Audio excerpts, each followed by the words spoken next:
You are live. All right. How's it going, everybody out there? Hopefully everybody has had a chance to get on. Coach Jolly, I got the testing. You're in the house. Hopefully everyone out there has had the ability to get on YouTube because we are streaming live on another Middle School Monday.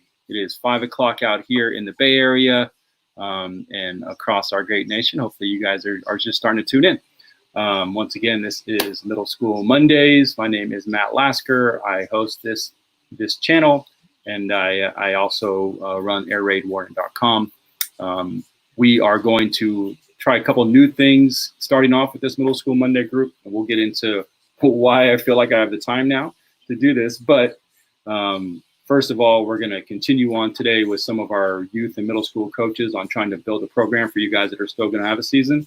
But I'm also going to start introducing this as a talk show format where you guys can call in and come in here and talk with us. We can have up to 6 people on the camera at any time. So it'll be the panel and then whoever is in line next. I know Coach Jolly, as you were asking earlier, how do you get on there? Feel free to come on anytime. I'm going to put the rules of engagement in the chat right now. But anyway, welcome in. I wanted to let you guys introduce yourself, who's on the line right now. You guys all know Fasil by now if you're part of this group. But hey, Coach Fasil, how's it going? What's going on, Coach? Doing well, man. Just trying to stay dry on the East Coast. How about yourself? Yes, sir. I can't complain. I can't complain. We were just talking a little earlier. I'm just getting my head above water after a almost 2 week vacation. And then a week, basically, last week to catch up on emails and everything else that's stockpiled. So yeah, it's been a good time. Kerry Knowles is coming on with us. He'll be in the picture in a second here. But yeah, so good, Coach. So yeah, let's just check in while everyone's kind of joining us. Adam, how's it going, man? Good to see you, Adam, in here. Thanks for joining again. Yeah, so what's new in your world? Remind us, Coach, where you live and what's the climate out there for youth sports. Yeah, so I'm in Charlotte, North Carolina, and funny you mentioned that the climate for the youth sports right now has just kind of been up and down. So it's kind of funny. We've having like a couple of different pockets where, you know, some teams are doing 7-on-7. There's been some AAU basketball tournaments, kind of like right at the border because Charlotte's not too far from South Carolina, and their rules are a little more lenient than North Carolina. And they've just been having a ton of stuff going on right now, but it seems like everything's starting to die down. A lot of school districts are starting to talk about, you know, their plans for next year. At least in my area, they're going to go more of like 50% students in the classroom. So it's going to be like an A/B schedule type deal. So sports is still up in the air, and you know, I'm hearing a lot of rumors, and you know, for me, I'm thinking at least at this point, if they haven't done anything from a perspective of starting to work out and doing all those things during the summer, at least at the high school level, that leads me to believe that we're going to probably push a lot of this to the spring, which is what I'm hearing. And that's been the rumor, but it hasn't been announced yet. So we're just kind of, you know, sitting on the edge of our seats, just waiting for it to come down, man. So I think it's inevitable at this point. Yeah. And I think, you know, we just in California, by we, the Bay Area just this morning announced that they're pushing it. The plan is to try to push it to winter. LA and San Diego pushed it to spring already. So, you know, I know California is not the barometer for everyone around the country, but when a big state like that does that, I bet you that's just going to be some start of some dominoes. So we are done. Question. We're done. And that's kind of one of the reasons why I think we can step up this a little bit. I'm excited. I'm going to be begging all you guys out there. What's up, Coach C from New York? I'm going to be begging all these guys from out in play football land. If we can break down your film on these Monday shows, if we can, you know, do whatever, get you guys on, talk about why you call what play, because I know myself, I'll be jonesing for it. I know Fasil will be jonesing for some football. Oh yeah. I'll take anything at this point, man. Yes, sir. And we'll be definitely having some fun with it. You know, we got to stay positive. I think everyone here knows if you're a coach of football, there's ups and downs, there's swings. This is just part of whatever 2020 turns out to be. Is it going to be the worst year ever? Or maybe it's the best year, Fasil? Maybe it's when we kind of reset everything and everyone starts to care about causes that we should have already cared about, right? Like social injustice. Maybe we're going to reset and this group and I kind of tend to be a big thinker, but man, we could really help the youth football landscape. There's nobody out there creating new content for youth football coaches, and I think it's sorely needed. So there can be a lot of really cool things. I mean, I just spent a 12-day vacation with my family. I haven't done that ever, to be honest. So like things like that, there's some things that are some silver lining. So gosh, let's make the best of it while we're all out here. Oh, for sure, man. Coach Jolly, how's it going? Dial in, man. Plus, click that link and dial in. We want to get you on here and start talking some ball. Miami, Florida. We definitely want to talk to you on the air about Florida. I just drove through Mount Shasta. This is northern California, up kind of like on the border of Oregon. And I don't know if you guys have ever been out here, but it's kind of like open rural territory where not many room between houses. And we were going through what was the equivalent of like a Walmart up there. It wasn't Walmart, it's kind of like Fred Meyer. And we were wearing our masks because it's actually state law. And I mean, I'm not like totally crazy about it, but if I'm in public, I want the person I'm walking toward to feel comfortable. But I'm wearing my mask there, and these people, I mean, they're not even hiding it. They're looking me dead in my eye, just judging the shit out of me. It's like like in California, it's like if you wear a mask, you're all the way liberal, and if you don't wear a mask, you're all the way the other way, right? So it's like, oh yeah, it's so funny. And I've heard the same about Florida. What's up, Jolly? How's it going, Coach? Hey guys, how's it going? Can you hear me? What's up, Coach? Oh yeah, yep. Loud and clear, man. This is cool, man. Yeah, this is fun. I love it, man. This is fun. It's gonna make it more fun. I've always wanted my own radio show because no one would listen to me before. So. At least, here you got it, man. I got just us three. It's fine with me. I'll take three. I gotta get ready for I gotta get camera ready for school. Looks for sure. Looks like we're gonna be at least half, like you were saying, 50-50. Looks like we're gonna be going. I mean, we're still waiting, but I can't see how we're gonna, all of a sudden pull the trigger in 2 weeks on school without it being some sort of that has to be in the works. That has to be planned. Sure. So good. I love that you're on, Coach Jolly, because I have so many questions to ask you. Number one, and I'm going to say them right now out loud so I don't forget. Don't let me forget, guys, because I always get sidetracked. Number one, I want to hear about, right now what the actual rules and regulations are. But number two, I want to know you're a teacher. Is that correct? At the middle school? Yeah. Okay, so that's pretty rare for us. I want to know how you feel, because honestly, like, it seemed like all the teachers were excited about going back. But when it got serious 2 weeks ago, when they released like a plan that the schools would be back in full time, our teachers started striking. So I just I'm not totally, dude. It's your livelihood, front line. Yeah. I don't have an opinion either way, to be honest. But I'd love to get your perspective as a teacher on how you feel about how safe it is to go back, just from a school perspective, not put football aside. So number one, Coach Jolly, you are in Miami. What is the temperature? Not the temperature. What is the actual rules and regulations right now out there as far as playing youth football? All right, I'm gonna kind of tell a little bit of a story, because please, as of right now, it's kind of like I was talking to some parents today. It's kind of like we're under standing orders from 2.5 weeks ago, which was from the FHSAA had sent out a document saying, hey, we're going to have a season. It's going to start July 27th. We're going to extend the player box or the team boxes from the 10 to the 10. Everyone's going to have their own water bottle. No handshakes before or after the game. Coaches and refs have to wear masks. The coin toss is only going to be the head umpire, the head ref, and one captain from each side. There's all these things, and I was like, wow. Okay, I was down. I was like, hey, let's go. Whatever it takes to get us out there. Right, we'll figure it out. Whatever. Yeah. Then, and that was like you said, 2.5 weeks ago, where they had started to ease back a little bit, and then things were starting to happen. Things were starting to get exciting, and then it just blew up with all this stuff down here, and we went crazy with this. It's like 3,000 a day down in Miami-Dade County, 10,000 statewide.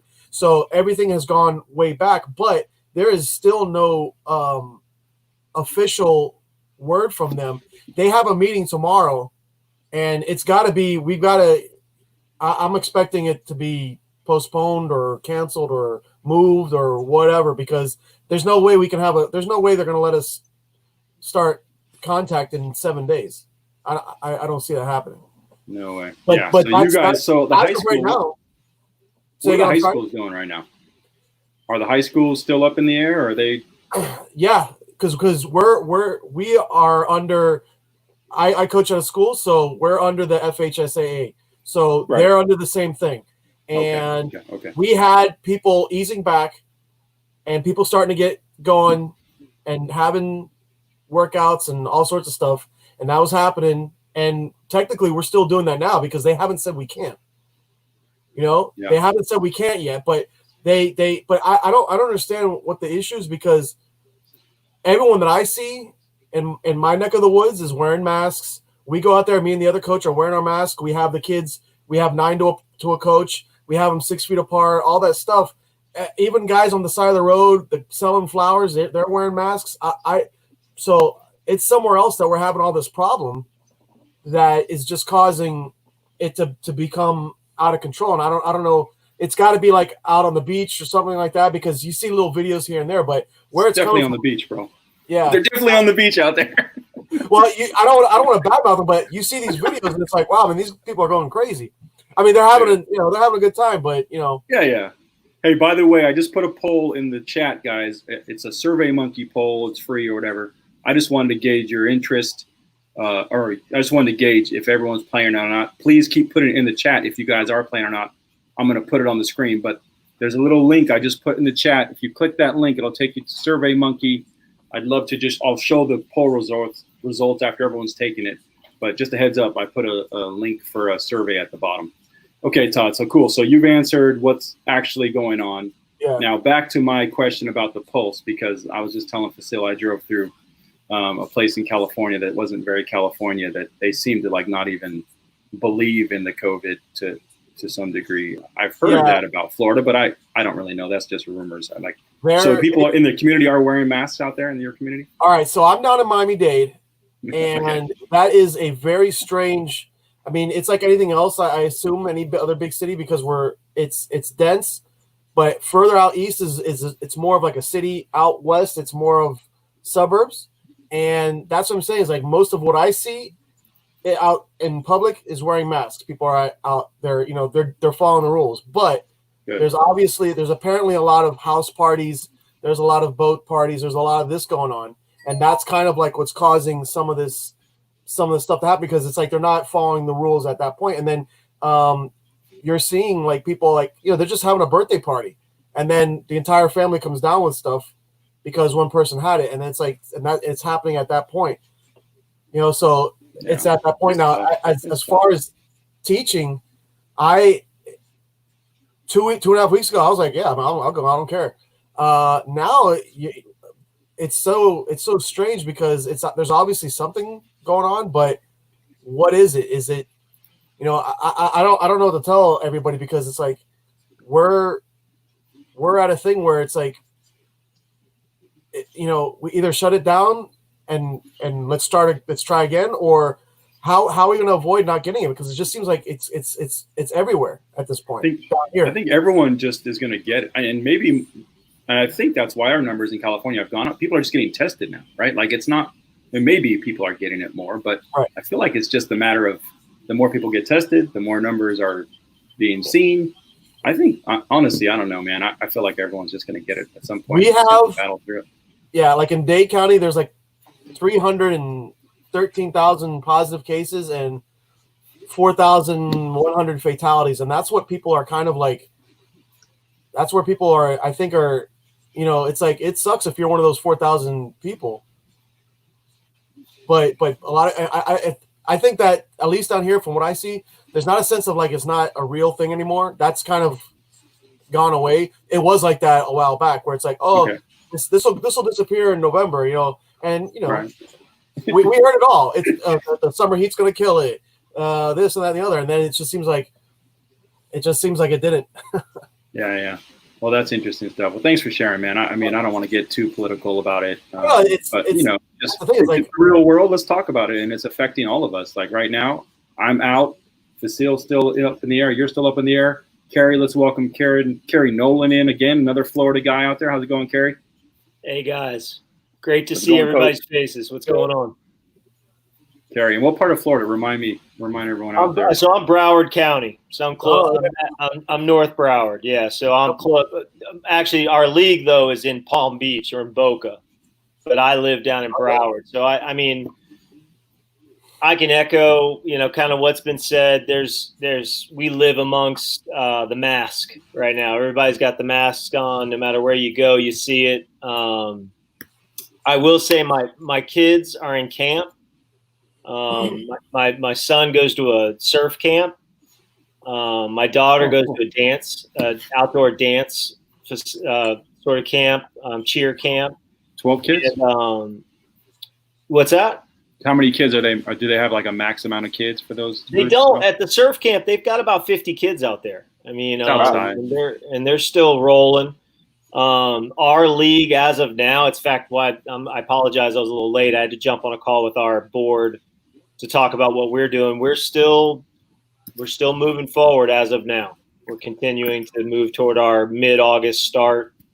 Our registration's down. But we're trying to move forward with some adjustments to the way that we practice and we play and the way that we organize the field and the way we the way that we're obviously doing things is going to change a little bit, but we are planning to have a season, at least as of this hour. Yeah, exactly. By the hour. Yeah. What about you, Matt? And I'm sorry I'm late, Matt. Have you guys decided what you're going to do? Yeah, let me just I'll get into that because today was D-Day and it went down. We're done.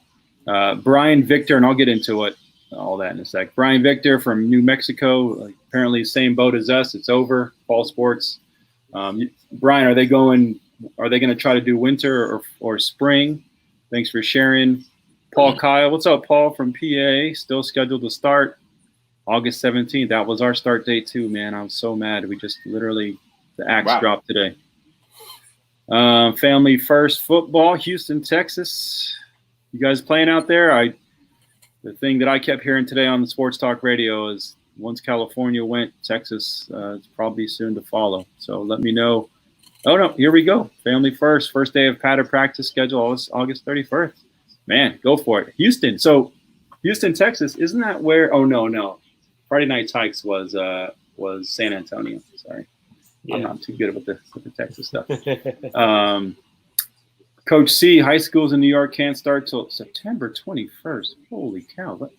That's almost Thanksgiving. Holy shoot. It doesn't work then, they go to spring. Yeah. Oh, yeah, we're talking about start. Yeah, exactly. So I can't even imagine them finishing, man. And them finishing in New York, it's going to be that season's going to be brutal. Where it actually is weather out there. Holy cow! Youth sports too. Oh my gosh, dude. So the axe just dropped for us. One of the reasons I was so MIA last week was because we were going to start a camp that was twice a week, basically an air raid camp for the skill positions. Only 6 kids from JV and 6 kids from varsity, which is 7th grade and 8th grade teams. So we can teach them the air raid. And then an O-line camp with 12 kids. And I was so excited to go use all the Shane Dular stuff and really test all that out before we got to the season. And I could have the drills for you guys. But literally woke up Friday morning. The day the camp was going to start was going to be 6:30 at night. Woke up Friday morning to a text. Hey, coach, just want to let you know my kid, who's been at all of our unofficial practices that I was kind of showing you guys earlier. Kid has COVID. Little brother has it. I'm showing symptoms. I'm just like, oh my God.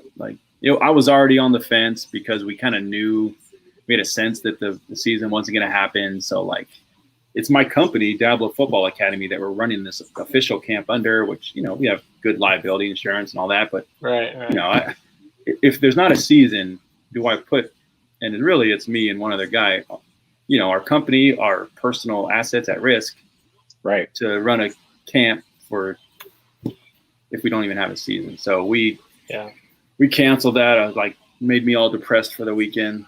Had to have a drink. I don't even drink really for that one. Had to pour one out for the season over the weekend. But yeah, man, it's upsetting. We're done. I can't believe it. Luckily, I don't have high school kids. I feel so bad for the high school kids, man, in our area. That I mean, most of them are T-birds at some point in their career in our youth division, and these high school kids. I mean, especially the seniors. Yes. You know? Oh, for sure. Just your varsity year, that matters, right? Like, fine, 5% of kids will get to play at the next level, but you know what? I want to. When my senior year of high school, Hurricane Andrew came through and destroyed everything down here, and we still ended up having a shortened season and with all sorts of craziness going there. But they still were able to give us at least 6 or 7 games. And it was all during the day. It was like, because half the fields were destroyed and everything like that. But and it all started super late. Like it didn't start till late September. So I think if they wanted to, they could still make something happen somehow. Yeah. I can't see how they wouldn't. I mean, if it just doesn't improve, I guess not. But if things start to taper off somewhat, I'm sure they could do something if they figured if they tried. Yeah, it's just one of those things where you get some people in the same room and they start making rules for everybody. It's tough, man, because there's no great answer. Teachers are scared, parents are scared. We're like, the kids don't care. It doesn't affect them, but there's always that little thing in the back of your mind. It's like, we don't know what the long-term effect of this stuff is, right? Like down the road, be like, oh, that's deteriorated because he had COVID 20 years ago. Right? Who knows? I don't know. That'd be crazy. Anyway, hey, so wanted to welcome Brad Thurber in. How's it going, Brad? Good. Sorry I'm late. You at the comedy club right now, or what? What's going on? No, I'm in my basement. There you go. I love it. Exposed brick. And Utah is just immune to all this, huh? You guys are rocking and rolling out there, huh? We're pretending to be immune. I don't know. Our faces are jumping, but our football league, we start practice a week from today, and they said full steam ahead. So, okay. So basically, we're gonna do a Friday Night Tykes version on this channel where we're gonna stream your games live and break it down. You think? There you go. Let's go. We'll break down your play calling, and we'll be all over you for that. We will. I mean, that would be awesome. No, for sure. But I was talking to Facil about it. Like, honestly, if this all goes down, and even if it's 50-50, you guys are going to be our entertainment this season, and hopefully we can learn from the guys that are out there playing. You'll be more than welcome to come on and share highlights, and hopefully even deeper, maybe some series, and we can just talk about why you're doing what, and just continue the education. But yeah, so you guys, are you guys doing anything right now? You said you were going to take some time before the season started to let them chill a little bit. Has that started? Yeah, we took July off. Like I said, we start practice Monday, which is the 27th. So we haven't really done anything official. We got some of our new guys together last week just for about an hour and a half, just to kind of see what we had with some of the new guys. But our returning players, we've kind of purposely left them alone this month. Nice. Yeah. And then, so you guys, I'm sorry, you just said it, but say it again. When do you guys actually start camp? July 27th. A week from today is our first practice. And then we're supposed to have our first game on the 15th. Gotcha. And you guys got any restrictions? Like, one of the things, and not to be lazy, but on Friday, I was like trying to just get everything in order that I needed. The coaches to have their mask and the spray and the hand solution, and putting little marks so the water bottles would be 6 feet apart, and so when they go get water, they stay in their little 6 foot. Like, you guys, what kind of stuff are you guys having to worry about, or maybe you're not, since you guys have such big groups already? Yeah, it's nothing too formal. Coaches are supposed to wear masks. Kids are supposed to stay home if they have any of the symptoms. I think we will probably keep their water bottles separate just so we keep them away from each other. But beyond that, we don't have any real formal practices in place. Awesome. Okay, so I'm not done talking Utah, but I just wanted to welcome Jason in. How's it going, Jason? Long time no talk, man. Yeah, how you been? Good, buddy. Remind everybody who you are and where you live, bud. I from Fayetteville, North Carolina. Coach Mac Williams Middle School football right there. So, and we got the news that we're everyone's on hold until September 7th at least. So Is that right? Yeah. That's tough, man. We've been waiting like 3 weeks ago. They're like, we're going to announce it on July 20th. And everyone's like, that's so far away. Right, But, right. push it back out. I'm kind of glad they if they were going to drop the axe that they did, because I'm pretty tired of like waiting, hurry up, wait, and keep putting this off. So, what do you guys? What's the sense? You guys think you're gonna get pushed to spring, or you think it might happen? I've heard a lot of rumors. I've heard rumors as far as football gets pushed to spring, and then spring sports get pushed to summer. So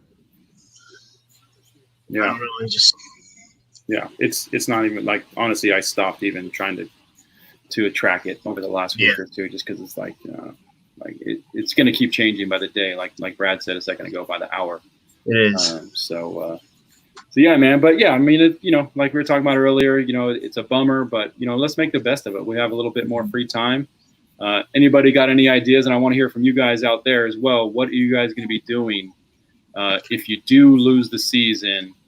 What are you guys going to be doing? Let's just start the question with, what are you guys going to be doing associated with your team, if you can? I don't know if you guys can run like smaller camps on the side.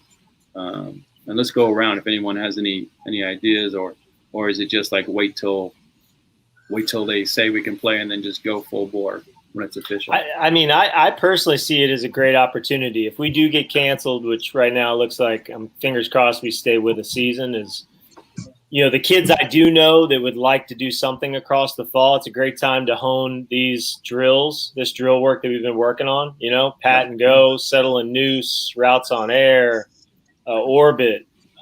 Even I've been considering some of this O-line stuff that Dular was sharing, and doing some of that, even out of pads, With you can the skill guys. Inside hands. You can do inside hands. You can do opposite pressure. You don't have to have pads on to learn those things. And my kids want to get out. And I got 10, 12 kids that, COVID or no COVID, every Tuesday, Thursday, they're going to want to do something. And I'm going to be there for them to do that, regardless. Yes, sir. Coach. We go for it. 803, they just updated it. The FHSA unanimously voted against the fall sports proposal to start Florida high school sports on July 27th.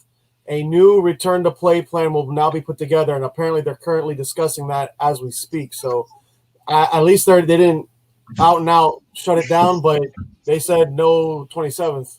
That just came out 25 minutes ago. Oh, there it is.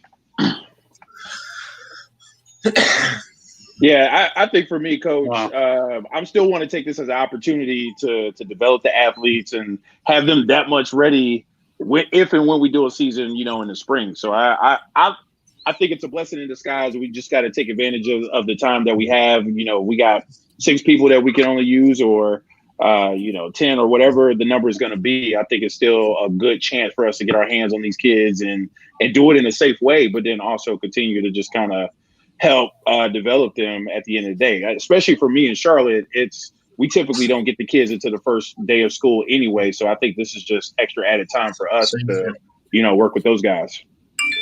And Facile, don't let me forget to come back to you. I want to hear about your 7-on-7 before all this got real serious. I want to hear about. I know you guys did some cool 7-on-7 stuff, so I want to learn more about that. Okay. But let's finish this topic, because I really am interested in what everyone's going to do, and we have a plan in place I'd love to share as well. But let's go to Jason. Do you have anything that you're looking to accomplish with the kids, or can you even? Well, I've been meeting online with the guys that are going to be coming back next year. Awesome.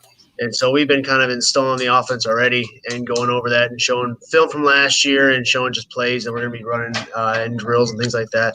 But the unique situation for me is the high school that I feed into contacted me over the spring and said, hey, we're transitioning to the air raid this year. So now they put me into their Google Classroom for their guys. So if anything does happen, I'll help these guys that are going to be going into high school, just kind of be a little bit more educated up on the offense so that their transition into high school is a little bit easier. Totally. I love it. And are there rules, and I wanted to ask you this, Facile, as well, are there rules against practice time, official school practice time outside of the granted typical practices? Like, if you were to meet, let's just say this weekend, would it have to be under a different umbrella, or could you do it under your school's umbrella? Yeah, it would have to be under a different umbrella, because as of right now, they're not really allowing for, anybody at North Carolina level to do anything at this point. So, I have a football training company, so we do a lot of stuff there. I train kids outside of our school too as well. So, nice. That's just an opportunity for us to just kind of take advantage of some of that stuff. But I think once they make the decision, from there, they probably will have some of those, the rigor behind, like, hey, you can do this, but you can't do that, and this is how many kids you can have, and all that stuff. I'll be interested to see how they'll let you allow to do workouts and stuff. That's going to be more so off season now, in the fall. This we're going to go to spring. So, yeah. What about you, Jace? Well, when I started the Google Classroom thing, I came up with that idea, and I contacted my AD. He says, you can do something online. You can't meet with them in person, but you can do something online as long as you do not make it mandatory.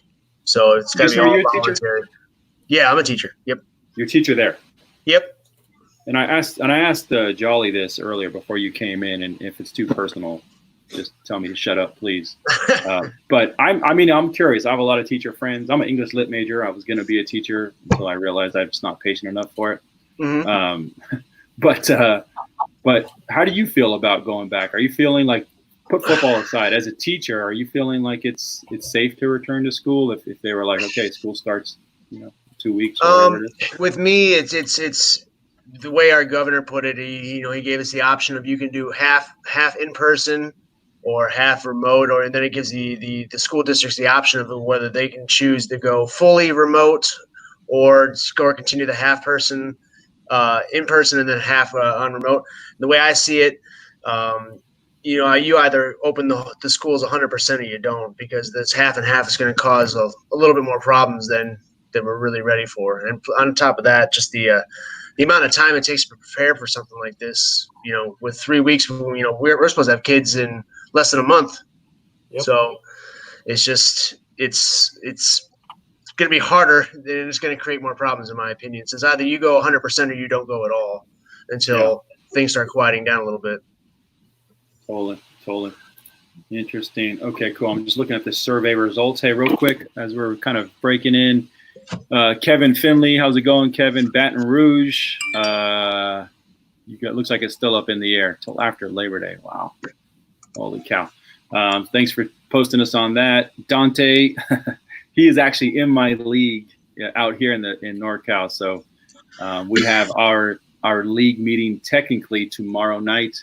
I'll be listening in on that. I get to have that privy as the athletic director for our league, or for our organization, but it's a pretty foregone conclusion. We're going to follow the high school with that. So Dante, great to see you on here. We're still working hard. So what our plan is right now is not through the organization, but through I have a Diablo Football Academy that we do. It's on non-contact off-season conditioning and strength and conditioning and football skills, because there's there's rules against teams, as a team getting together throughout the off-season. So what we've decided is to create basically pods of 12 kids, and we're thinking of 6 initially, but maybe 12, and just offering them 2 days of skill work, or 1 day is the skill positions work. And this is everyone now. Now we can open it up. We don't have to break any hearts with this, right? Linemen can pretend being tight ends or whatever, and just have them stick together and do 2 days of football training, 1 day skills, 1 day O-line blocking, 1 day of strength and conditioning, and 1 day of speed training. Just making it just something where they're sticking with these same kids, because that's what we keep hearing out here in California. They're going to really push kids to just find a tight-knit group. Hopefully, they can go to school together if they need to. They can go to sports together. I think we're a little bit lucky with the timing that it's happening during football season, so we have those parents' attention already. So we can kind of form these pods, if you will. But yeah, I think it's a great advantage, and if we look at it the right way, we could really actually teach way more. We just don't have time to teach receivers to block like an O lineman. But I think that's great. They should all be doing that if you have the time. I was so excited to get Shane Dular's stuff going this last week at our camp that we had to cancel. But yeah, man. Well, it's great to hear everyone kind of talking about what's going on in their world. You guys on the line out there, please do let us know how you guys are feeling about everything, what's going on there. Now, there was one question from when we had this panel before about youth football that kept coming up.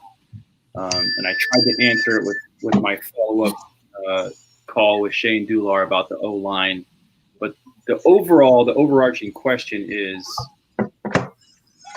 do you guys have a practice that's all offense one day and then all defense the next day? Or do you guys go offense, defense, and try to get each in an hour? I've never had to deal with that. I wanted to bring it to the panel here and then let people come on the show as well to talk about their experience, because it seems to be very different for all of us. I have no idea how you would get an air raid practice in or just any offensive practice in. And maybe that's just my offensive mindedness and single-mindedness taking over, but I have no idea how you would squeeze it into an hour and get everything you need out of it. If we only have 3 practices a day or a week during the season. And I just don't know how you would do it. Matt, do you mind if I just tag something on the end of that? I'm also curious if it's just me, or does it take longer to prepare an offense than it just seems to take me a lot more time to get my offense ready for Saturday than my defense. Is everyone find that? Okay. Absolutely. Yeah. It just does, right? It's not just because I love offense, right? No, you're not alone. You do no. It's all execution. I mean, it truly is all execution. We had gone offense and defense on different days. We can practice 5 days a week, so that was never an issue. But what I have settled on, I took over this year as head coach. What a first year. And I had worked it all out so that we would do 3 days, Monday, Wednesday, and Friday, let's say, offensive focus, where it would be 110 minutes offense, 40 minutes defense, and then a 10-minute, like you were saying, the perfect, the bandit drill, we'd end with that, 10 minutes of perfect plays. Then on Tuesdays and Thursdays, flip it. So it would be 110 minutes of defense with a couple extra things with defensive focus, and then 40 minutes of offense, where essentially we would drop like some of the one-on-one stuff, only do settle news, pat and go, and then our routes on air and things like that, like kind of like review what we had done the day before. So we wouldn't do the one-on-ones the second day. We would just review it, and it was working. We did it for 2 weeks at the very beginning when they let us, and then now we had to pull it back, but it worked. But we weren't in pads and everything like that. So I mean, but that's I can't imagine. I'm like opposite of you. I can't imagine like not having both on the same day. It's like I don't know. Yeah, and that, I mean, I think you're just used to whatever you're used to, right? Let's jiggle around the horn. Just what do you guys do? Combine or split? Me personally, the way I start out with, we have to have 5 days of tryouts.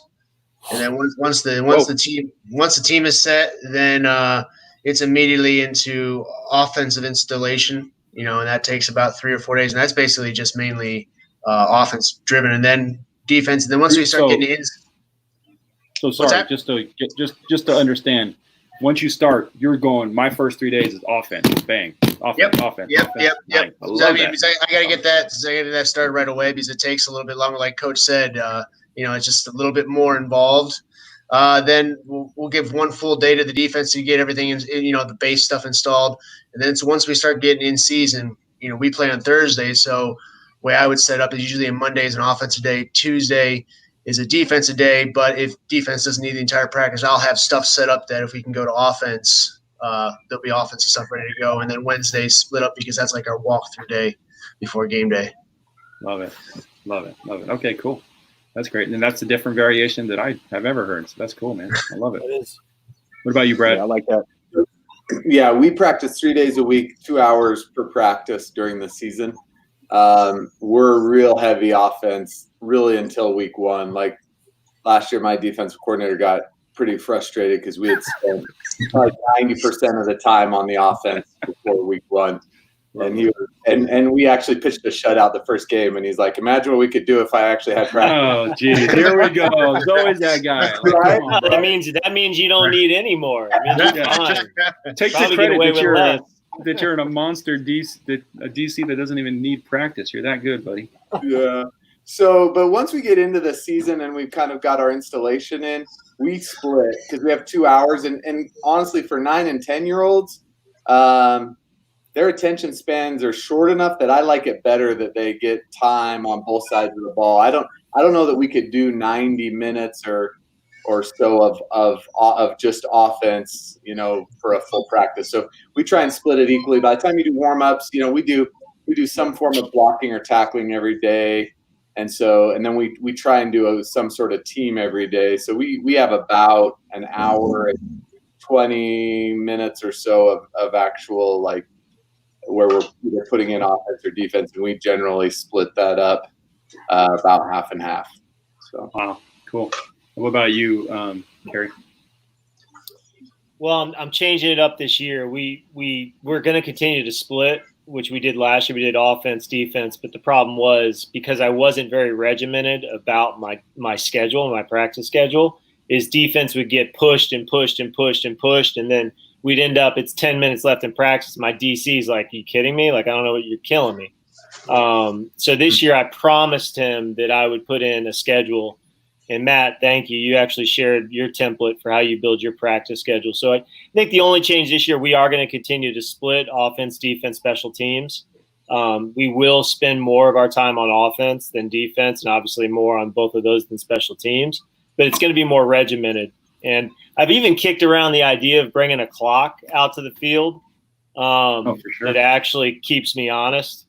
We'd be kicking the idea around. They're actually not cheap. I thought, we'll get like a clock out of the field. They're actually it's like $900. Yeah, But I'm trying to figure some way out to where I can really become very regimented. And the more I read about great coaches, the more I find that they are incredibly regimented about their practice timing and getting in and out of things in the exact same amount of time every day. I think it's something that's the change I'm going to make this year. But more directly to your point, I'm going to continue to combine and spend more time on offense. Yeah, I always find that one coach that like is super helpful. He's not like the X's and O's guy, right? But he's always like trying to help out and grab bags for you or set up in between practice, in between periods instead of bullshitting with the rest of the coaches. And I literally give him my freaking schedule and say, "Hey, will you blow the dang whistle or the horn every single time a session is supposed to break?" So we stay on track. But yeah, I mean, the clock's a good idea. I dropped money on the clock. It actually was a little bit harder because it's not, well, ours at least didn't have like a buzzer or something. So it was just like, oh, cool. I'll look over there and it's just reaffirming that I'm 10 minutes over. Right. Thanks for reaffirming that. So I put another survey. I don't know if you saw that or if I already said this, but there's another survey. Do you split defensive and offensive practice days or do you combine them? I really want to know. Please take that survey.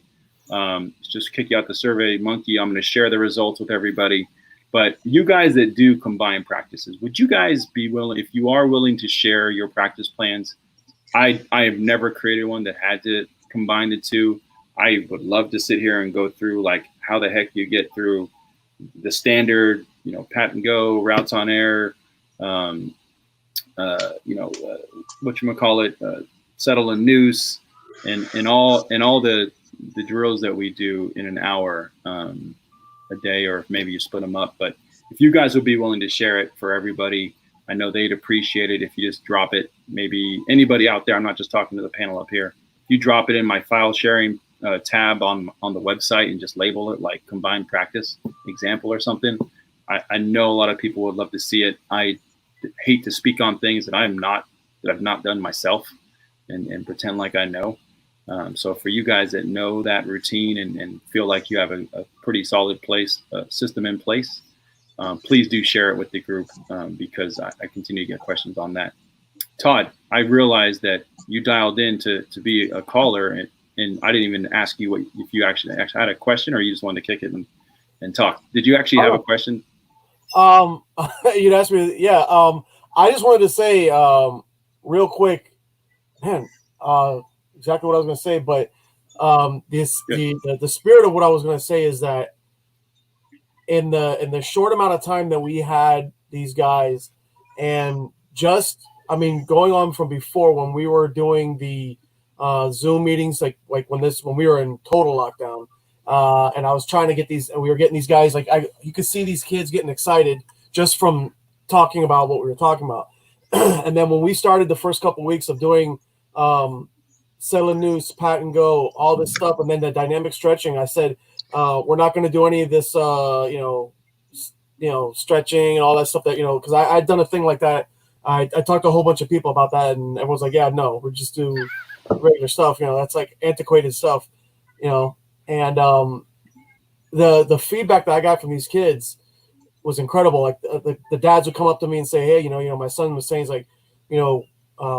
it's so much better than last year. Last year they were doing bear crawls and during the summer. And I'm like, there's a point to that where I was like, I remember doing that, but I can't remember who was it that said it at one of these things over the summer, or not during the summer, but during the COVID thing, where it was like, a lot of us just do stuff because that's what we did. And that's really what we did in years past, where it's just like, yeah, that's going to make them tough. And it's like, not really. But, all of a sudden these kids bought in, and the excitement that has been generated, these guys loved it. Like someone had said on one of the messages, like, these kids want to come out, and they're dying to come out. And they come out in droves every day, 3 days a week that we were doing it. They would come out and we would do this stuff, and they loved it. So I just wanted to hype you guys up. I've been taking little things from everybody. My coach Mike's that selling noose thing that he does, where he hits them while they're moving. Yeah. Let me tell you something. We did that, and it's like, you don't have to do any conditioning, because we kind of do it too fast, but I like the pace that they do it, because they're getting it conditions them at the same time. And let me tell you something. We blow the whistle. It's been 5 minutes. No, come on, coach. Couple more, coach. And they sometimes we have to force them to stop.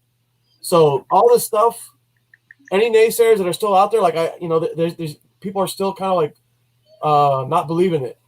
But just wanted to thank you guys for putting all that stuff out there. I want to chime in on that. That's exactly what we did this year. Last year's conditioning camps, we do July conditioning camps, where the kids are happy because they're seeing their buddies and they're with their coaches, and it's kind of feels like football a little bit, but they didn't love it. It was kind of like at the end, they're just tired and they're kind of like, eh.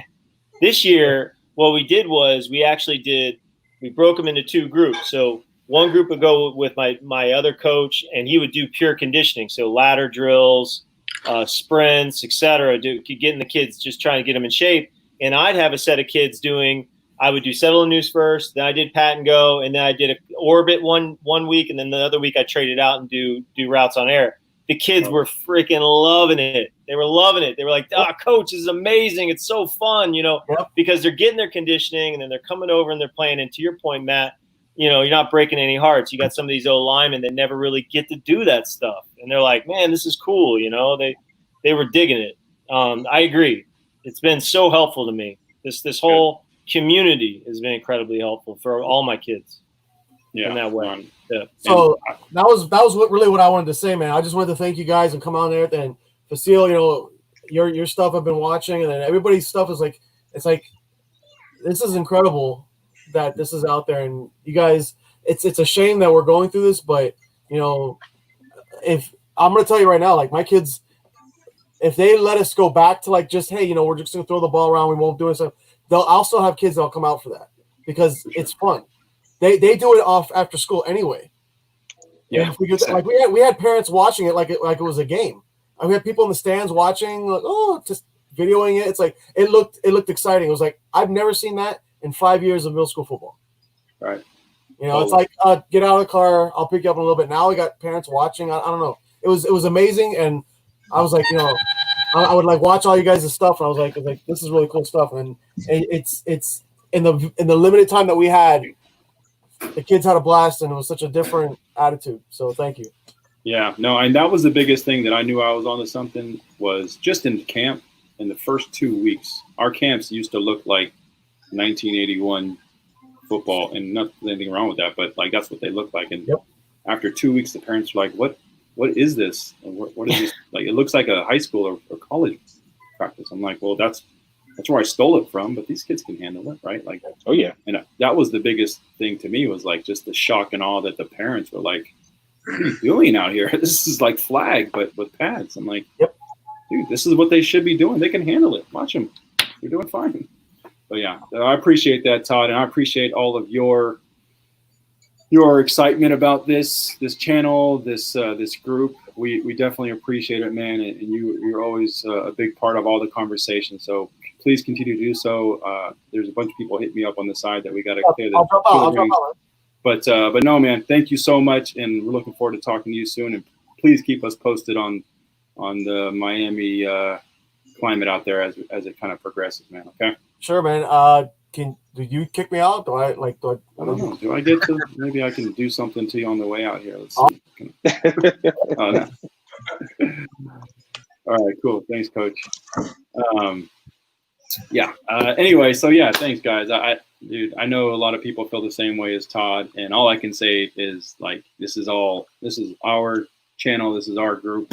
I'm glad that there's some value being found from it. I was talking to Fasil.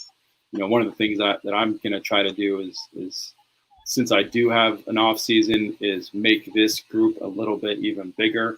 And maybe with your guys' help, we can make a more modern youth football website that's not out there. There's no modern youth football with, like, if we can create this template as air raid, we got the drills all now, we got the plays now, and then now Fasil's going to put out his version of it, and Kerry and Brad and Jason will be able to put out their versions of it, and we'll just house it in a modern football website. And I want to invite on Wing T guys to do it as well, all that stuff. But like, have a true modern youth football website where people can get 2020 drills, not 1981 drills. Happy to help. Absolutely. Let me know what you need. Awesome. All over, Coach. Love it. It'll be a lot of fun. Okay, so they are asked. Someone from the group is asking to poll you guys. But before we do that, I wanted to just acknowledge Adam writing this. He does D all one day, O all one day, and the third day is usually O. That's kind of what we do. The third day for us is all three. With, I guess, the defense really isn't that much. We line them up, but it's offense. So Coach Matt, expand on that. What do you think the advantages are to concentration in that way? Because we're all talking about combining. What do you think you get out of doing separate? I mean, I feel like I want the whole day, and I need that whole day to go through all the drills I want for offense. So it's more time. Yeah, it's more time and just focus. I guess I haven't really seen what happens with my kids when we split it, but in my mind, I know I'm very singular minded. I'm all in with whatever it is that I'm doing that day or that moment. So I feel like if we can just have everyone focus that day on offense, let's do it before practice for like offensive day. That means we're here to execute and be extremely focused. So lock it in on your jog around the whatever it is, your jog. Come back and let's get ready to rock, ready to go. So I can assume your coaches wear different hats then, right? So your offensive line coach is also your defensive coordinator or something, right? Exactly. It has to be if you're doing it that way, right? Exactly. And then the defensive day, same thing. Hey, defensive days, strap it up. We're doing Millennial Oklahoma. Get ready to rock and bring your hard hat today, right? So it's just mentality-wise, that's just how I've always done it. But I'd love to hear from you guys what the advantage the other way is, and that is what this question from Mark. Thank you, Mark. Why don't we go around the horn? What do you prefer? And then tell me what the advantage of what you prefer is, if you don't mind. Yeah. So I think for me, I actually prefer for it to be just completely focused on offense or completely focused on defense for that day. With that being said, what we did this year actually worked out pretty well. We would do offense and defense Monday, Tuesday. We typically did our games on either Wednesdays or Thursdays. So depending on the week, sometimes we would split that Tuesday up into D-Day, and we'll have the ones go on offense and the twos go on defense, and then we'll flip flop. So that was another way that we kind of, just started working it through. I'm fortunate enough, I got enough coaches where we have a defensive staff, we have an offensive staff. We can do a lot of the individual work. Then you can, jump that straight in the team, and then we can just start doing some scrimmaging and things of that sort. But that felt like that was the compromise, because even all of my defensive coaches, they know that we hang our hat on offense, and that's just what we're going to do.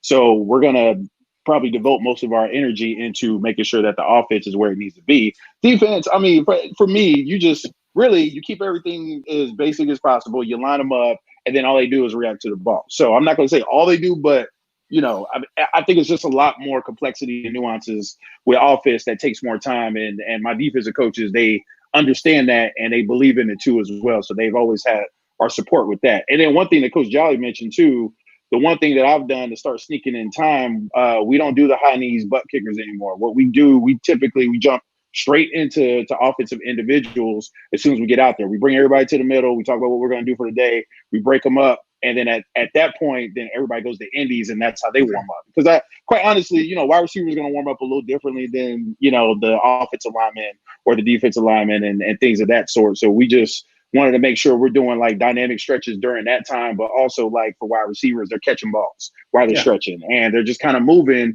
and getting warmed up in that way. And that's been something for us that we have bought and stole 20 minutes from the practice, just doing all of that stuff. And, if you think about it throughout the week, 20 minutes adds up, 2-3 days a week over the course of a season. You start getting that back, and then now you can just kind of devote that to other areas.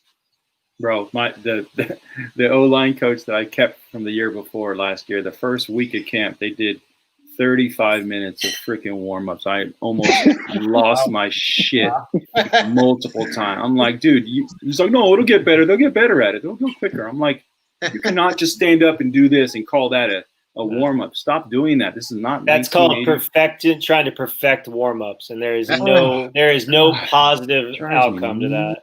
Yeah. All right. Sorry, I didn't mean to break in. Thanks, Vasil. Carrie, what do you prefer and why?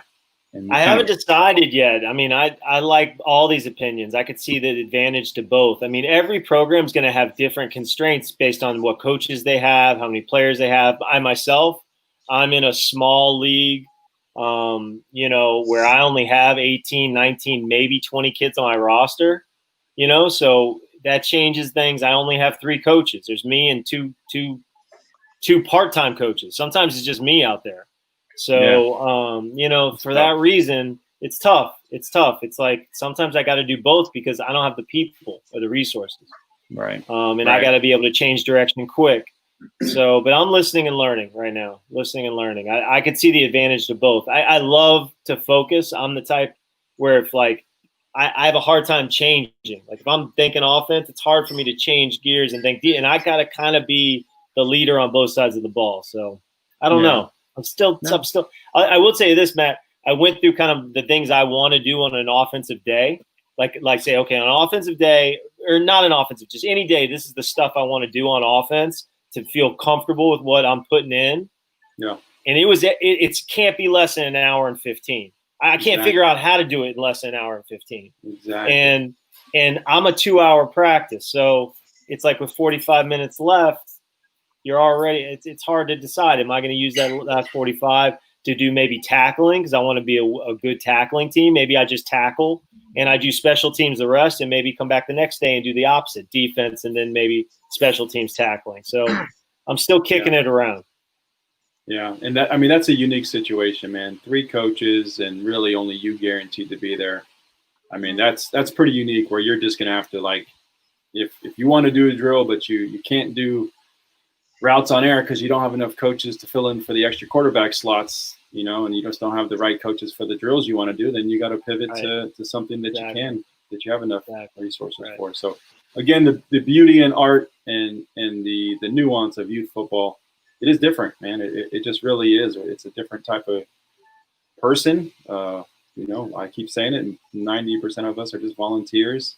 You got some cool, lucky folks here that are lucky to be enough teachers, but it's just, you get what you get and you make it work. So thank you for continuing to do that, Carrie. And thanks for kind of, being open to talk about it, because I know a lot of people I'm sure there's a lot of guys out there right now in the same situation as you. So we need to learn how to operate in all scenarios when it's just you with 20 kids, right? Like, how do I make that work? So thank you for sharing that. Jason, what do you prefer?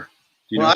I'm kind of with the other coach a little bit. I like the that split up not split up, but focus on offense one day, have defense the other day, because like the coaches have said, you got to give the kids a main focus for that particular day. And luckily, also, I've been blessed to have defensive coaches that teach a pretty basic but aggressive style of defense. So it doesn't require much teaching outside of just a few little assignments here and there. So even during the defensive days, there is still a 45-minute block where I'll have opportunities to be working on the offense too. So I'm actually kind of a little lucky. I get, that Monday and part of Tuesday's practice to do work on offense, as well as the split day for a walkthrough day on Wednesday. So, but again, if I was to focus it and just have it, one offensive day, one defensive day, and then group it up right before a game day. And then typically sometimes we would have practices on Friday after the games. It would just depend on how the earlier portion of the week of practice went, if we would have a practice on a Friday or not. But I like to break it up as far as offense and defense myself too as well. So just gives the kids more of a focus on that particular day. Yeah, no, that's cool. That's cool. What about you, Brad? Yeah, I prefer to split. Just like I said, for us, we're dealing with 9 and 10-year-olds, and I like the attention span. I think the law of diminishing returns, once you get past 30 minutes on one side of the ball or the other, for my little guys is real. So we like to split it better. I will say this though, it's not 50-50 offense defense. If we've got, an hour and a half of kind of workable time, it's probably closer to an hour offense and 30 minutes defense. We're not split equally, and my coaches understand that. Yeah, for sure. Okay, cool. And then I think I know the answer to this, but let's go around the horn one more time just to reinforce it. I'll start off. We started last year doing typical dynamic and static stretches that took time, wasted time. We quickly changed that to we do settle noose and pat and go. I put that video out. That's literally how we start our practices now, and we're going to continue to do that. So we do 0 dynamic or static. What do you guys are you guys still doing some dynamics, or are you guys pretty much all out of that now? And for me, each year has gotten drastically shorter as far as the stretching is concerned. So now this year, if we have a season, I'm going to be kind of adopting your thought process, going into the offensive drills and using that as the warm up, because that's a great idea. I never really thought of now until this year. Yeah, Fasil, the way he does it with Indy, that's what Shane Doolard does. They just go right into Indy. And I think it's a great idea. I mean, think about it. You just lopped off the first 20 to 30 minutes of practice, and you're starting with a purpose. I love that. Carrie, are you guys planning on? I don't believe in stretching. I just don't. I myself don't stretch. I'm a runner. I don't subscribe to the fact that it reduces injury. I think there's some science out there that do prove that it reduces some performance, but at very high levels. Like you're talking people that are like, world-class athletes. Split seconds. I think it's just eating up time, man. And time is the ultimate enemy for us. Mm-hmm. But what I do think is it's important to get the big boys, especially moving around, especially getting low, bending their knees. So I do believe in doing some sort of initial activity that gets your on-ball players sweating, get them warm, get their muscles going, and get the big boys bending down and crouching a little bit. And I know this year I love what Doolard does with the ladder, because that fits my kind of my philosophy perfectly. If you do the ladder the right way, get them bending in the right ways, getting in their stance, getting in and out of their stances, they're going to break a sweat and they're going to get their muscles going and they're going to start stretching a little bit. And if you run settle and noose, or I do line drills, same thing. It's running, moving side to side, tachyo. I mean, it's Miami. If you ever done Miami Hurricane line style drills, same stuff. But it's stretching. I know that's taboo for a lot of people to say. I don't believe it. I just don't believe in it. Yeah, I've never done any lines with the Miami Hurricanes, but I've heard they do. Oh yeah, it's just like let's just line them up and doing certain types of movements out of the line. It's basic warm ups. Yeah. Sorry, Brad got that. Sorry, my bad. It's too good not to take that one. I missed it, obviously. All right, yeah, I'm just messing with you. Brad, I don't know if we've ever talked about warm ups with you guys out there. Have we talked about that? The only exception to that, my very first year coaching, when they were basically 7 and 8 year olds, we did do stretching, and frankly, it was all about mental focus. It had nothing to do with stretching them. It was get everyone in a group, count 1, 2, 3, clap.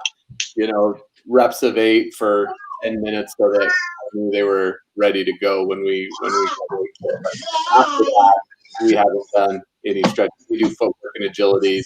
We'll do wave drill, stuff like that to get them going, but that's about it. And I love this question from Jeff Hill, because it just sent me. I just remembered right now that the night that we were on Friday, instead of doing our camp that we canceled, I took all the coaches out to get drinks and kind of pour one out to the season.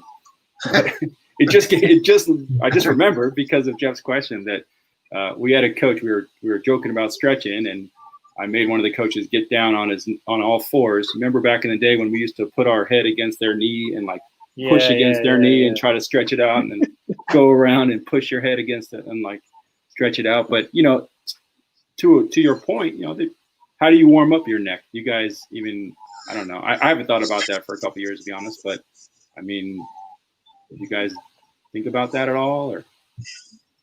You need your neck for any movement you make. I mean, again, my thing, if you're making football moves in your first drill of the day, you're warming up your body. You can't catch a ball without your neck. You can't run a ladder without your neck. I mean, you know what I mean? I know. Listen, I've got into philosophical fights about this with one of my best friends who coaches a totally different way. It's I get it. It's hard to argue with someone who's like stretching's the right thing to do. I mean, in a lot of cases, that's probably true. Just I think I can spend the time doing stuff that's going to get the kids better prepared. Yeah. Yeah. I mean, I don't know. To be fair, when I was letting them do that 35-minute warm-ups, they were getting on all hands on all fours and rolling their necks like this and whatever. I don't think it's going to hurt for sure, but like you said, time is everything. And with these pretty relatively short practices and short amount of time we have, only 3 days a week with these kids, probably not going to focus on that too much. Todd Jolly throwing up the hurricane. Let's leave that away. That those documentaries pretty much said it all as far as the hurricane. And I love those, man. Those documentaries are the best. Third leg, Greg. Oh man, that and the UNLV one was dope. The final, the Fab Five Michigan documentary. Did you see that? That was amazing. That was my era. I don't know, how old are you guys? I'm 41 right now. So that was 42, when I was growing up. UNLV. I went to UNR, but UNLV running Rebels, man, that was 100%. Oh yeah, the best. Duke versus Michigan, good versus evil. Supposedly, in the media, that's the way they're trying to make it all. Oh man, that was a great era of just sports in general. Are you guys baseball fans? Yeah, not really. No baseball. Really, no. Nah. 0 for 4 on the baseball fans up there. I'm a big Rays fan. Grew up in Tampa. I love my Rays. Yeah, well, you see my hair, Todd Jolly. I got my Jose Canseco, Kevin Mitchell kind of half mullet going on right now. I just need the lines right here. I was in Oregon, so I had to try to blend in. I just think the lines right here, and we'd be back in the 80s for sure. Okay, someone's actually asking a real question again. Jeff, I think dynamic stretching, if you're going to do it, that's the way to go, right? Just get on there, do some lunges, if you need to, warm up the calves and just, do some, the quickest way that we do it is 5-10 yards of lunges and then jog for 10, turn around, group comes back and does something else. I mean, it's not going to hurt. NFL teams do it. You still see them out there doing that exact same thing that I'm describing. So it's not going to hurt. If you guys have the time, then, it's always, better safe than sorry, right? If so you don't have anything to worry about. But Hey, I've got a question for you guys that I'm struggling with a little bit. How do you handle tryouts? And when I say that, I mean specifically, That's a good one. helping a kid that isn't going to be quite the right player to play in one of these skill positions. Move him to the offensive line, for instance. It's a great topic. Even specifically, how do you handle that kid? Let me ask it in two parts. How do you handle the drills and the actual tryout process to make sure that it's fair and kind of almost opens that kid's eyes to where they need to be? And then number two, how do you treat those kids that that's not really what they hoped for? You know what I mean? Yeah, that's a great topic, and I love that you brought that up because it's every coach, even in our program, does it different. And I'll start because I think it's a cool topic, but I'm super interested to kick back and listen to everybody else. So the way I've done it is I will slot kids where I think they're going to be. But if they say they want to try out, if I put somebody at line, they say they want to try out for a wide receiver, and I tell them they can. We're going to put you where we think that we can find value, since we know most of you. If you think you want to play a different position, try out for the first week. So the first week of camp for us, I'm actually starting install day one of offense and running through settle and noose and routes on air and everything. And we'll just mix those kids into the positions that they think they're going to be okay at. We have enough linemen to where we can still run realistically a lineman practice with them. But It's basically conditioning week. But these kids are seeing when they're running against the other tight end that's actually the tight end, they're pretty quickly seeing that's not going to work out, right? Okay. So we let them, if they want to try out for certain positions, but we say, hey, try out, go for it. At some point during that week, we might pull you to the side and talk to you. It might be at the end of the week, but we're going to be honest with you, and we have no problem with you trying out. If you think you could add value there, go for it. We're going to be super honest, and we're going to talk to you about what's best for the team at some point. And if you make it, great. And if you don't, you don't. But that's how I've done it. I know one of my other coaches that has been a part of this program for 15 years literally lets everyone, day one, you go to the position you want to go to, and they spend the whole week trying to freaking filter it out. I don't have time for that. But how many of your kids run over to the line, the offensive line? Do you have kids that are like, all right, that's where I'm at? Yeah, we typically have rosters of 40 here at the middle school level for 7th grade and 8th grade. So, yeah, there's definitely kids that know their linemen.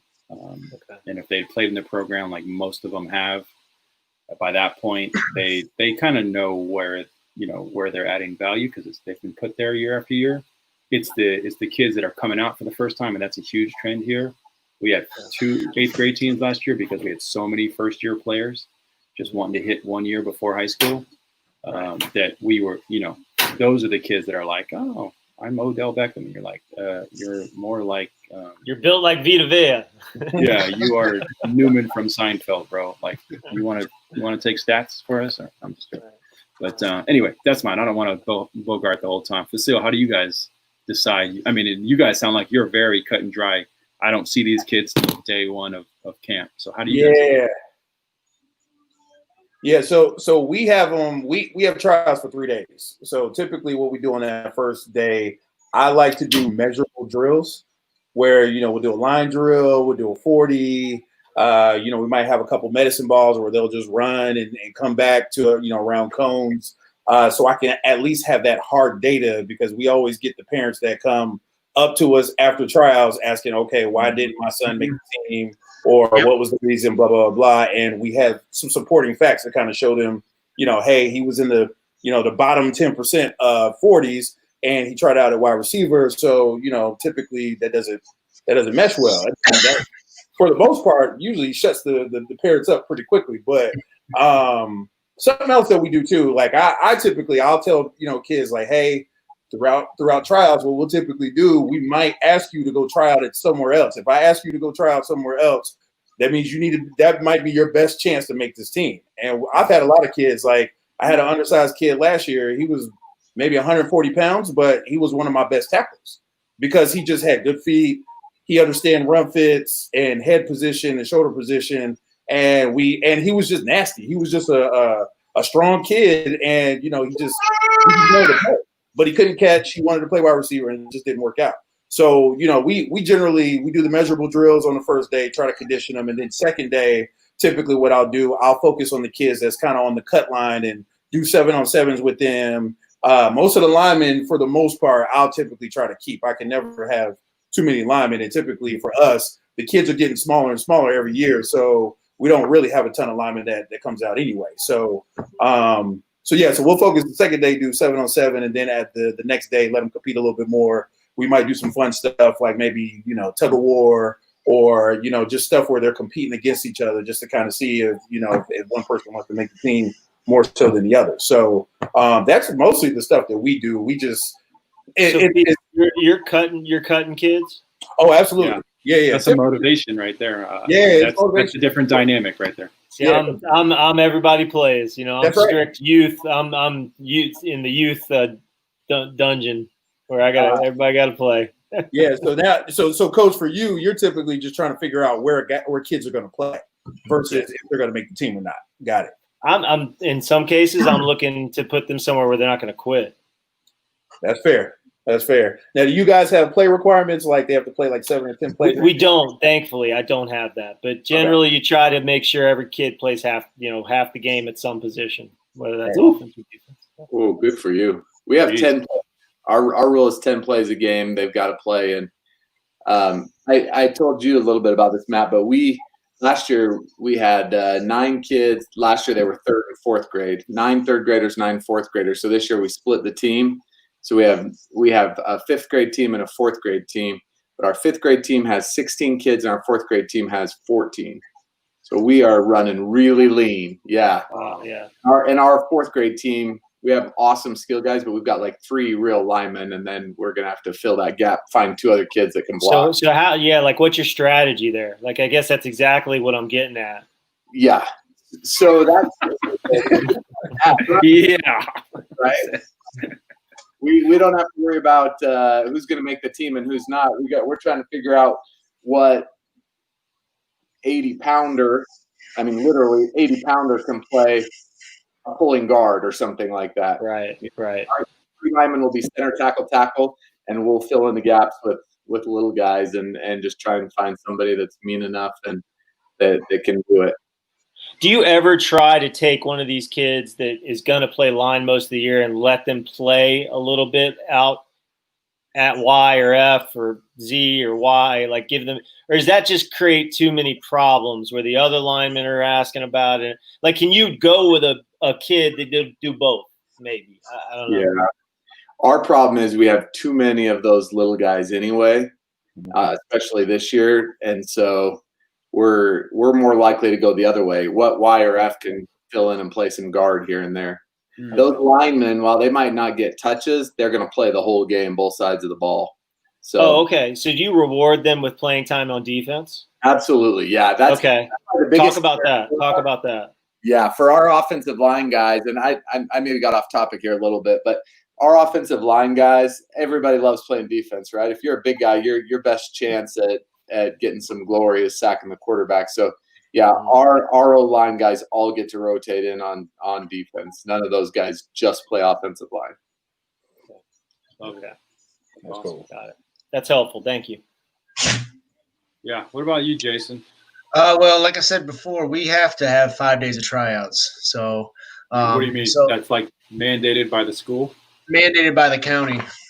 Oh, wow. For football for middle school, yeah. So what I do is I've broken it up where I'll do a test a day so that it keeps them coming every single day.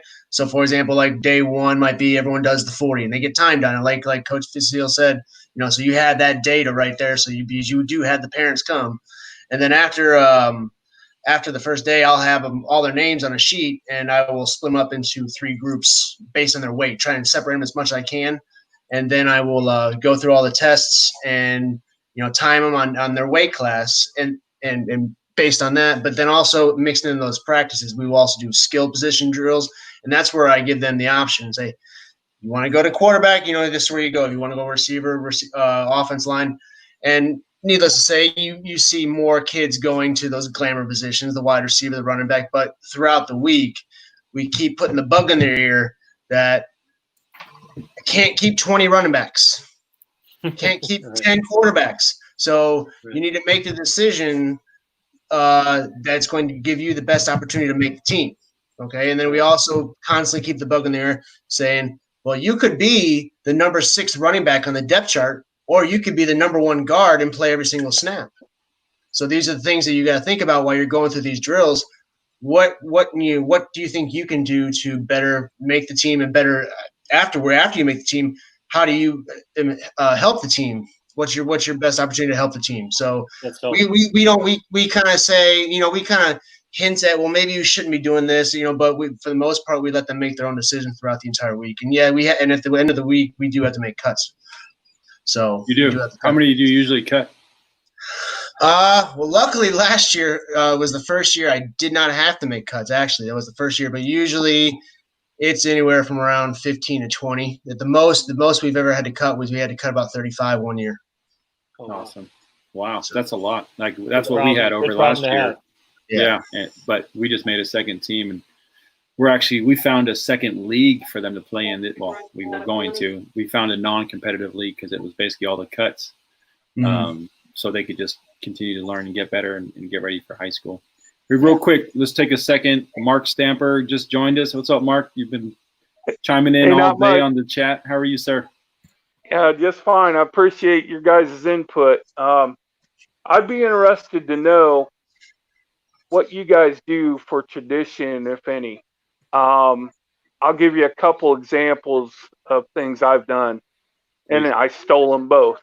One of them was we got chain links and put them on our cleats on our shoe where your shoestrings are, and down towards the top of your shoestring, those kind that you can screw and adjust. And we had I used to work at a powder coating factory, so we powder coated them color.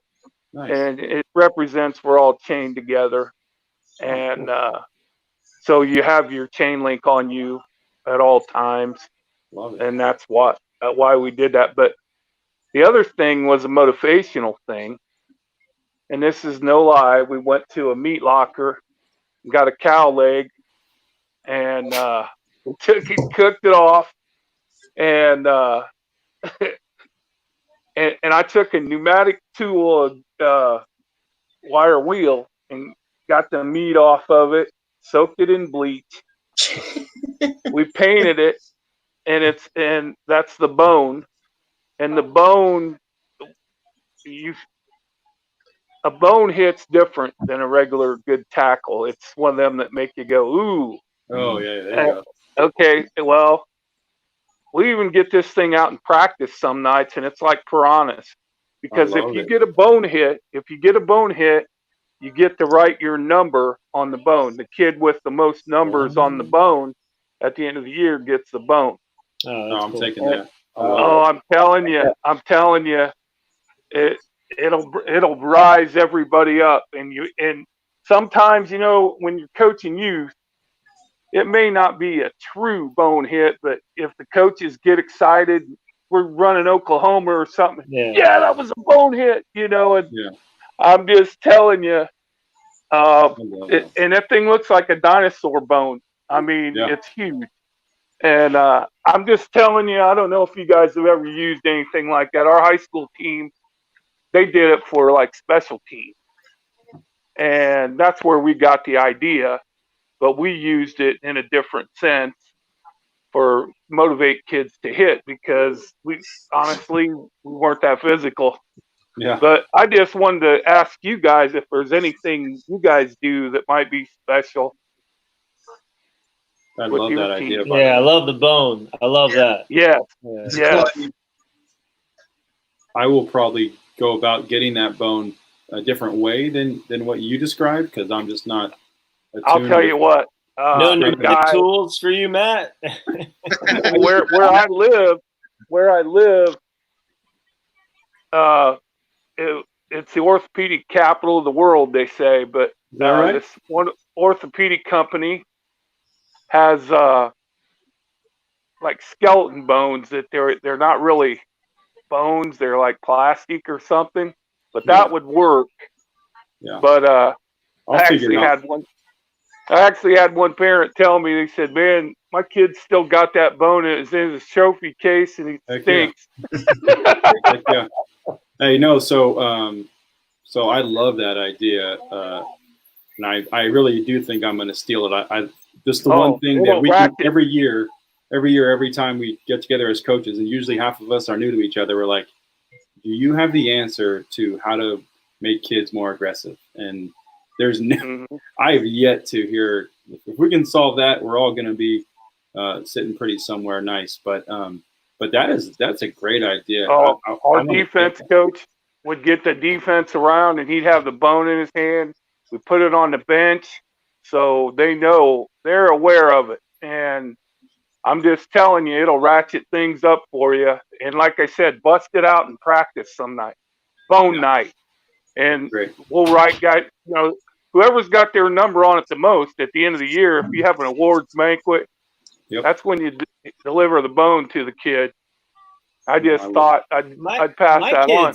I'll tell you what, my kids love helmet stickers. We did something last year where, so every practice, I would pick one of my best friends I'd coach with. He would pick one, and I'd pick a kid, and they would get the sticker for that day. It was kind of like a little flame. Yeah. Nice. And we would and the kid, you take it off the kid that had it before, and you put it on the new kid. And so Tuesday there would be 2 that were picked, and then Thursday there'd be 2 that were picked. If you won it Thursday, you wore it during the game. And I'll tell you, these kids, something about wearing that sticker during the game. You know what I mean? They get fired up about it. They're like, "Oh, I got the sticker going into the game. Like, I got the sticker. I'm gonna get that sack." You know what I mean? Like, so we do a lot with stickers. I'm this year, I think, want to do a bigger sticker, almost like thinking about even doing something across the top where it's real prominent. And that way, somebody asks, I want somebody to ask the kid about it. "Hey, what's with your helmet?" No, the other kids, "Oh, I earned that. I got that on Thursday. Right. I'm gonna show you today." I like that. So I've shared. Well, that's a good one. Coach Lasker, I just want to thank you for all you do for football, and all you guys. You're in it for the right reasons, and I love tuning into your channel and listening to all your talks. And I just want to let you know I appreciate what you guys do, and I'll get out of your hair. No, man. Well, thank you for coming in. That's a great question. We're going to go around the horn after you bounce and go through, because I love that idea. I've shared our brick idea before, but I'll share it again in case anyone missed that one. But thank you, Mark, for being such a big piece of this. You're constantly, throwing out comments and questions on everything that we're doing. So we appreciate you being a big part of this community. And man, hopefully we could all help all the youth coaches out together. And thanks, man. Appreciate the kind words. Thank you, Coach. All right, we'll talk soon, buddy. Yeah. So we're gonna bring Coach Thompson in, but I do want to go around the horn. If anybody else has any other good ideas like that, that they do for motivation, I'll just say ours real quickly. I said it when we had our O-line group meet with Dular and those guys a month ago or so. But essentially, what they used to do at Nevada is give the linemen real bricks and put like actual plaques on it and put their name and the date of the game where they were the big blocker award, basically when they had the best blocking game of anybody. Obviously in our world, we don't have the money to do that. So my wife's a preschool teacher. At some point I saw that she had these cardboard foldable blocks that you can, buy a whole rack of them and just fold them up. And so we give out big blocker award, the bricks, after a big block of any sort, not just after one game, but we'll put the time and the date and all that stuff on there so they can accumulate the bricks at home and stack them in their room. Just motivational stuff. And, we'll hand them out after the game if we have them at the game, or we'll hand them out in a film the next week when we're meeting as a team. But it's fun to hand those out because it's not like MVP, right? It's you blocked your ass off and you were recognized for it. So that's our way to motivate O linemen, and I think O linemen deserve a little bit more. Coach Dular does ATM shirts that just at the beginning of the season, if you're O lineman, and we're going to do this year throughout our whole program, I stole this. We've already got the shirts ordered every level. If you're a lineman, you get an ATM shirt right away. No one else gets the shirts. You're a part of that brotherhood, and we really want to find a way to make O-line a special thing as these kids kind of rush the program. So anyway, that's what we're doing. Anybody else have anything cool motivational tactics? Yeah, we so I actually just pulled it out. We got like a little chain that we give to the kids. Love it. Yeah, so it's like a little Piedmont chain. Whoa! Buccaneers? Are we talking Tampa Bay Bucks here?